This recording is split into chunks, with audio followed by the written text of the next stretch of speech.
Hey guys, welcome to my vlog, and today I will be recording or we will be talking about these two words that I want us to ponder on. Since the last live on TikTok that I watched, they mentioned about two things that is commonly ignored by people who wants to really follow the will of God in their lives. And sometimes, since na-overpower yung kagustuhan natin sa isang bagay, natatamad tayo or nawawalan tayo ng drive to really seek what is the will of God. And sometimes as people, mas gustong-gusto natin yung mga madadaling bagay in order for us to worry less, in order for us na hassle-free. But then in our Christian walk, there are things that are that needs to be considered, and the things that we need to ignore. Either this pag-i-ignore will cost you a lot, but at least you know in the fact na you followed God's purpose in your life. Pero how easy it is to identify the will of God in our lives. Ito din sa isa sa mga matitinding tanong na hanggang ngayon kailangan muna nating, ako personally hanggang ngayon ito pa rin yung hinahanap ko.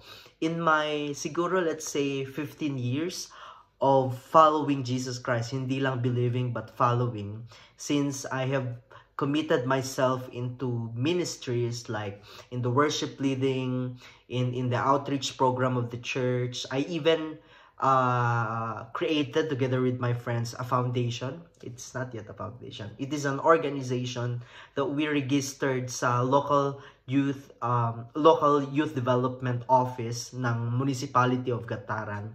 And I have seen din yung fruit ng Lord doon sa project na yun. So I've also been to kids ministry. Since I am a teacher, so I was selected to be part of the Sunday school teachers, and even ordained or selected, not ordained, selected to be one of the kids pastor. Di ko alam kung may ganong ministry, pero they selected me as one of their kids pastor. So going back to the idea of our topic for today, I have seen a lot of things na nasa-sacrifice because we don't want to be hassle, to feel yung hassle ng pagsasacrifice ng mga bagay-bagay for the sake of the kingdom. Kasi alam niyo yun, even for people who already received a vision that they will need to serve here, they will need to serve through this kind of ministry, but then umaalis because nakakahanap sila ng mas comfortable na trabaho or anything that will sustain their everyday living. And sometimes it is a battle between mind and heart to really identify kung saan ba talaga. And alam nyo, yung pagpili mahirap na, 'di ba? Career or ministry. Pero mahirap din yung will ni Lord or yung kagustuhan mo. Sabi nga sa isang vlog na mahirap hilingin yung isang bagay na nakapag-decide ka na sa sagot. It is very hard to pray or ask for something that you have already decided with. Tama ba yung grammar niya? So parang ganon, mahirap siyang punuin sa isipan natin na gusto mong ipag-pray ito, tinatanong mo si Lord kung ito yung will niya, pero nakapag-decide ka na doon sa prayer na gusto mo. Anyway, don't get me wrong, yung work can also be a ministry. Either you are an OFW, nasa corporate world ka, nasa loob ka ng church. Everything is ministry, okay? Family is even a ministry.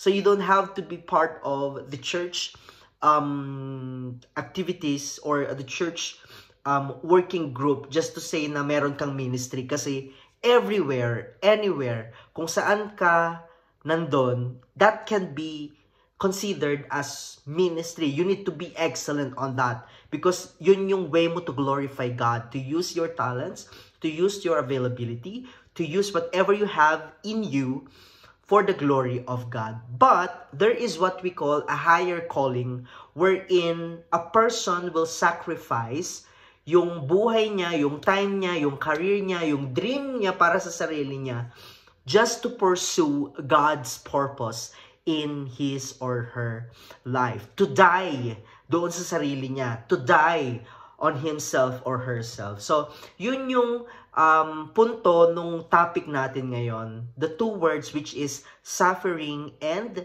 discipline. Okay? The pain of suffering or the pain of, or the pain of regret or the pain of discipline. When we say regret, these are what we call mga setback natin sa buhay. These are the things that we thought na since hindi na to nangyari, since hindi na siya, lumipas na siya, so parang sinasabi natin na, ay sana pala ganito. What if ganito yung ginawa ko? What if hindi pala ako umuwi ng Pilipinas? What if nagstay na lang ako sa abroad nang sa ganon, mas gumanda yung buhay namin? And to think that sometimes, knowing the country, Philippines, parang ang hirap mag-survive. But if that is the call of God for you, na magmi-minister, parang, I believe walang mahirap doon. I believe kung saan ka dinadala ng Lord, may provision, may power, yes? Kung saan ka dinadala ng Lord, mayroong kasaganahan, okay? But the point here is, yun yung point of regret, no? Those are the questions, what if? Dapat pala sa yung mga nun. Now, discipline, ang aims to correct us. Discipline aims to strengthen us, to develop us as human being, and to really improve the quality, or not really the quality, or at least when we're talking about the spiritual and our obedience to God, of course, this will develop our intimacy with the Lord since you are obeying God's word. Okay? So, ano ba yung mas masakit doon? Yung pain of regret or the pain of discipline? So, between the two, ayan, lumipat tayo ng question. So, between the two, what do you think is more painful? The pain of regret or the pain of discipline? So, I think it depends on the calling, on how strong and firm you are in receiving your calling sa Panginoon, because this actually impacts the totality of your being as a person and as a follower of Jesus Christ. So it says here that the pain of regret is often considered more painful than the pain of discipline, and here is why. According to research, pain of discipline, it is somehow a temporary learning opportunity for a person to experience, okay? Discipline involves effort, self-control, and sometimes discomfort, but it is usually short-lived and manageable. Since, of course, kapag dinidisiplina tayo, hindi naman pwede na the whole process is just on the training ground. Parang nasa field ka pa rin all throughout of your life, no? So this is just a temporary recurrence of you being positioned in a proper place or in a proper posture as a believer. So the pain of discipline is also purposeful. Why? Because the pain of discipline often comes with a sense of progress, growth, and alignment with long-term goals. So dito na naman nagfo-fall yung ating mga realizations when it comes to our previous decisions in life. And that is why it is very important pala that before you go through something or before you decide on something to do, you really need to think of it twice, 3 times, or 100 times in order for you to identify the pros and cons, the positive and negative effect of your decision, and how will this affect you as a person, or how will this affect your calling, your purpose, your ministry, and all that. Okay, so this will teach us and will give us the sense of progress, of growth, and will eventually allow us to experience a better understanding of who we are, of our real purpose in this life. And it's very important pala, no? Especially if you are a follower of Jesus Christ, it is very important for us to really understand ano ba talaga yung will ng Panginoon sa atin? Ano ba talaga yung nakikita nating purpose natin? Bakit tayo nilagay ni Lord sa ganito? Bakit tayo nandito sa sitwasyon na ito? Bakit tayo nakakaranas ng mga ganitong pagsubok or testings or trials? And in everything, there is a purpose. Okay? So the main purpose is for our growth, for our alignment, for the positive or for long-term goal effect. Okay? But we need to understand that the pain of discipline is not actually a long-term process. Okay? Especially if you have already decided and you already know the pattern, alam mo na kung paano mo siya aatakihin sa buhay. But sometimes, it's really hard to just go diving into something tapos porket nagkamali ka, magta-try ka ulit ng bago, tapos magda-dive ka ulit, tapos mali din pala. So first of all, before diving into something, before ka magkaroon ulit ng process na long term, or bago ka ulit mapasok sa isang pag-iisipan mo na naman kung ano ba to, discipline na ba to, or it's just a mere decision that I did, now I'm just facing the consequences. So you really need to think of it. You really need to immerse yourself before deciding on something and then magda-dive ka doon. But pain of discipline can also be empowering. It builds resilience, self-esteem, and a sense of accomplishment. So at least in the process of our discipline, we will be able to understand our real purpose. We will be able to understand the real meaning of why life gives you those kinds of storms. Okay? Why do you need to go through that process? Now, in the pain of regret, itong pain of regret kasi, it's an emotional attack. It's an emotional and mental attack. For me, that's how I see it. Kasi, no matter how long will be the years na dumaan, you will always remember this na nakabaon na sa puso mo. So, what will be the effect of this sa isang tao? Especially if your emotional quotient is somehow bagsak. Masyado kang emotional, masyado kang alam mo yon, masyado kang lubog na lubog sa emotion mo when you go through things. And itong pain of regret is lasting. Why? Because regret can linger for a lifetime. Yung sabi ko kanina na kahit ilang taon na ang lumipas, you will always remember the pain. You will always feel, iniisip mo, nakabaon yan sa sistema mo. Okay? It will linger for a lifetime, resurfacing whenever you reflect on missed opportunities or unfulfilled potential. So very kumbaga isa siyang tinik sa atin kapag we are experiencing the pain of regret. Okay, so that is the pain of regret.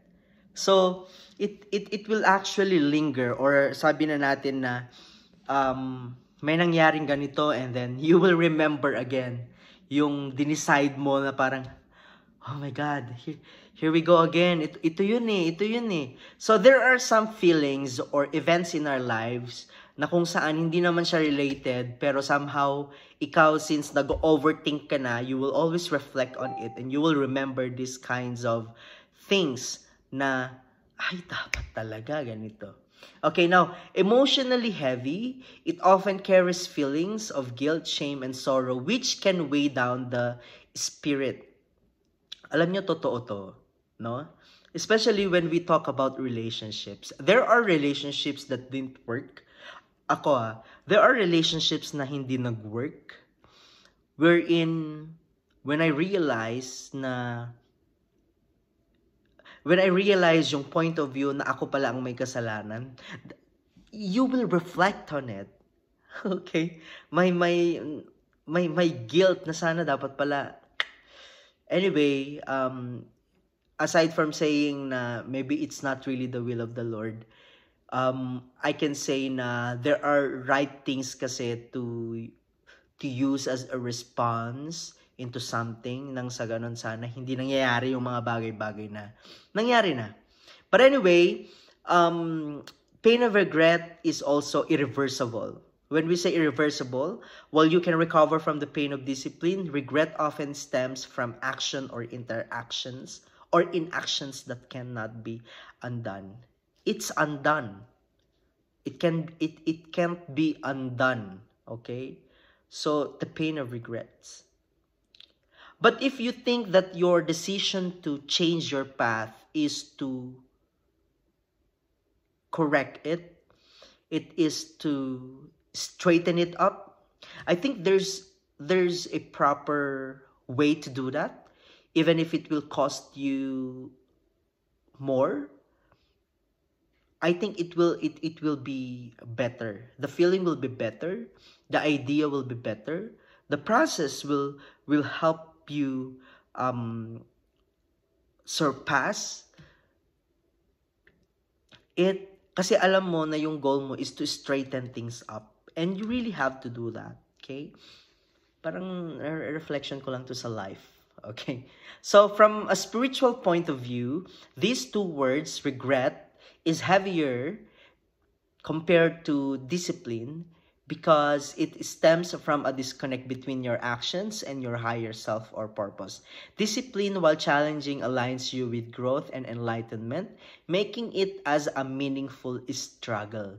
So yung discipline na yan, it is a meaningful struggle. Yung regret kasi it is parang it will break you into pieces na kahit matanda ka na siguro dahil hindi nangyari yung gusto mong mangyari. It can't be undone and you cannot go back and fix it. Okay? At least yung discipline, you will just try to correct things. But paano naman kaya kapag si Lord na ang nagbigay ng disiplina sa atin? Okay. So I tried to look for an answer to that question. What would Jesus choose between the two? The pain of regret or the pain of discipline? Of course, He will not choose the pain of regret kasi God is a perfect God. Okay, when He came here on earth, He is a perfect creation, no? He was commanded by God the Father to come on earth to be a sacrifice for the salvation of humanity. Okay? So he wouldn't experience the pain of regret because He lived a perfect life, a perfect example of living in alignment with God's purpose, which is very important, that we align our life's choices to the purpose of God in our lives. So however, He often expressed sorrow for others who would face regret due to their choices. So there are a lot of examples in the Bible wherein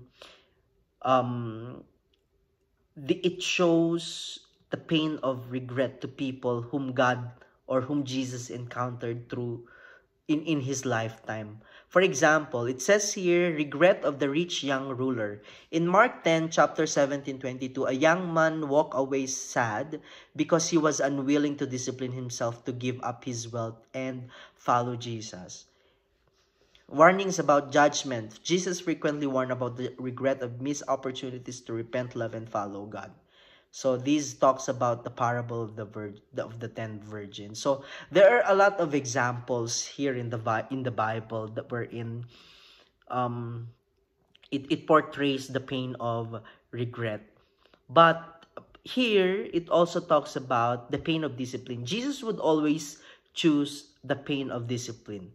So in the process of recovering through this discipline, the Lord went through prayer and fasting. So Jesus regularly withdrew to pray, fast, and align Himself with God's will, even when it required physical and emotional discipline. So He fasted for 40 days in the wilderness.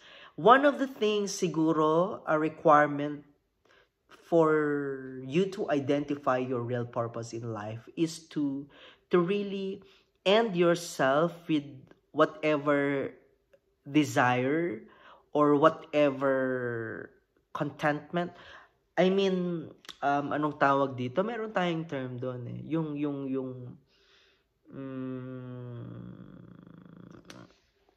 We call it yung pleasure, anything that satisfies us. Okay? So, with this, we need to Jesus showed also the importance of praying and fasting in our journey with Him. Because this is the only way that we can really forget our own desires and reflect only on God's purpose, on God's will in our lives. And this is how we work out our intimacy with the Lord. And when we have intimacy with the Lord, of course, we will have this clearer instruction of what we are going to do.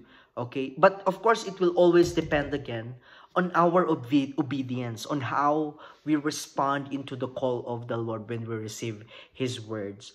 So, prayer and fasting, obedience to God's will. These are some of the discipline that God went through during His lifetime here on earth. So even in the Garden of Gethsemane, facing immense suffering, He closed to endure the cross, saying, "Not my will, but yours be done." It says in Luke chapter 22, Luke chapter 22, verse 42. So this was the ultimate act of discipline driven by love and obedience to God. Of course, when we are in the center of God's will, ibig sabihin, we responded correctly, and that is our obedience. And that is part of the pain of disciplines. Kasi when we obey God, there are some sacrifices that we need to do. There are some things that we need to surrender to the Lord that which may cost you pain in your system, okay? Maybe not physically, but more on emotionally. And even your connections to other people may be cut off. Because part of the discipline pala is para tanggalin yung mga ibang tao sa buhay natin. And it's really how God wants us to grow spiritually, no? It's not just about us dealing with ourselves, but it's about how we surround ourselves with people who can actually help us or not, or cannot help us. It is really putting ourselves into where God is leading us into, okay? So, of course, the last one is teaching and ministry. So, his disciplined life, he did some preaching, healing, and serving others, showed the unwavering commitment to his mission despite fatigue, rejection, and opposition. Of course, in the pain of discipline, I think we will eventually face some things that is awful, like it can be situations, or it can be people, it can be your career will may be affected, but it is how God wants us to deal things. And I heard last night that the more we suffer, or the more we experience suffering in this life, the more we experience trials and testing in this life. That is one of way for us to be intimate with God. Though I am not saying na kailangan mong palaging nasa struggle sa buhay para lang masabi mo na, papalapit na ako kay Lord. No, that's not what I mean. But it's a process. It's part of the process of knowing God more and of being near to Him. You really need to go through the process, and it requires right response into it in order for you to say na you are victorious into this kind of discipline that you are going through. Now, Jesus' choice of discipline wasn't about avoiding suffering. Yes, it was about fulfilling God's purpose and leading others to eternal life. So when we go through the process of discipline, it does not mean really na we will avoid suffering already. Of course, yung discipline na yan, that is the suffering process. But not we're not saying na kapag tapos na yon, doon na magiging maganda start lahat. Yes, but meron pa rin yung kaakibat na trials and testing. But it is only mean na when you go through the process of the pain of discipline, it will become easier kasi you know already. Natuto ka dun sa disiplinang yon, and when you go to the higher level of calling of your discipline, then the Lord will, then you should know how to deal with it kasi nagdaan ka na dun eh. Kahit naman sabihin natin na magkakaiba ang process ng discipline, magkakaiba yung intensity nila, alam natin na kapag pinadaan tayo ng Lord at alam nating tinulungan niya tayo dito, and you know that what you did is something that is effective in terms of his spirituality and the practicality of life, then the next process mas okay na yon, mas itsipidsi na lang. Pero of course, may invested na naman yung ating emotion, yung ating mental and mental ang tawag dito, mental state. Pero since we know na how to deal with them, then it will be a lot easier for us how to face them. He showed the discipline, though painful, it is redemptive. That is correct, purposeful, and transformative. Okay, so for Jesus, discipline was the path of love, sacrifice, and salvation, while regret stemmed from disobedience and separation from God. His life invites us to embrace discipline as a way to grow in faith, avoid spiritual regret, and live it.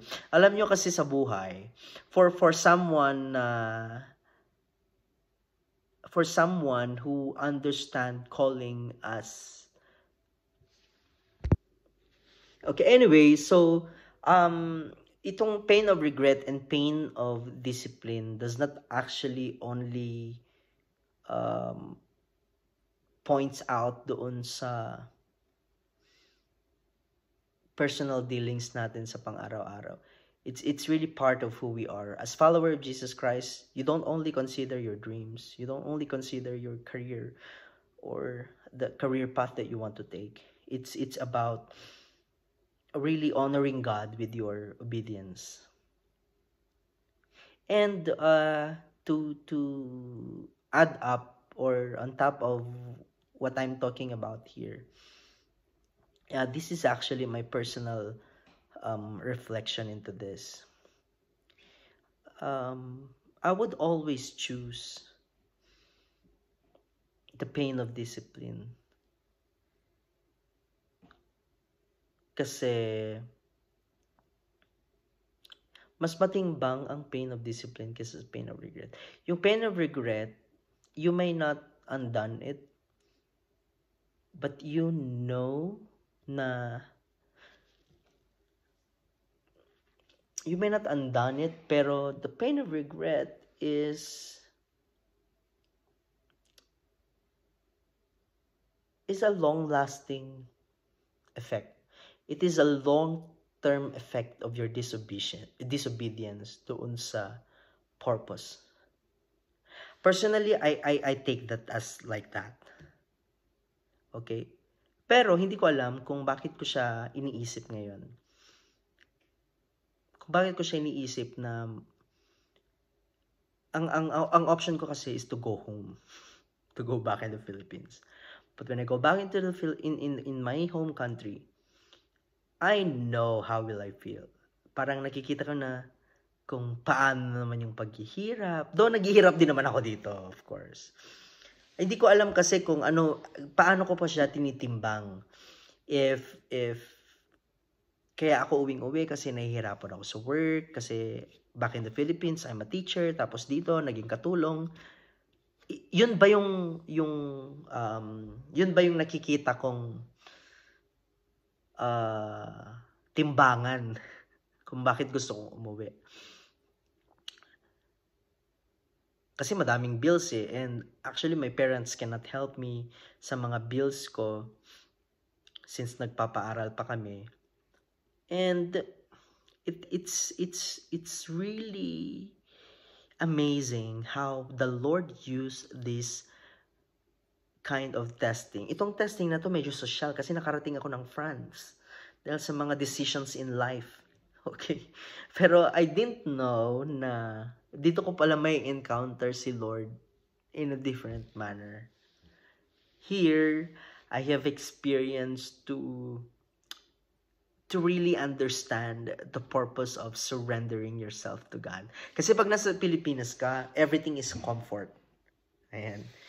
If you're not feeling well, you just have to be friends and may comfort doon. Or spiritually, you are being attacked, mag-attend ka lang ng church service, you will feel relieved. Dito kasi, pag spiritually, you are being attacked. Emotionally, you are being attacked. All you have is yourself. You will not depend on some people. Kasi ang makukuha mo pa sa ibang tao, chismis. Okay, but in here, I realize how good God is.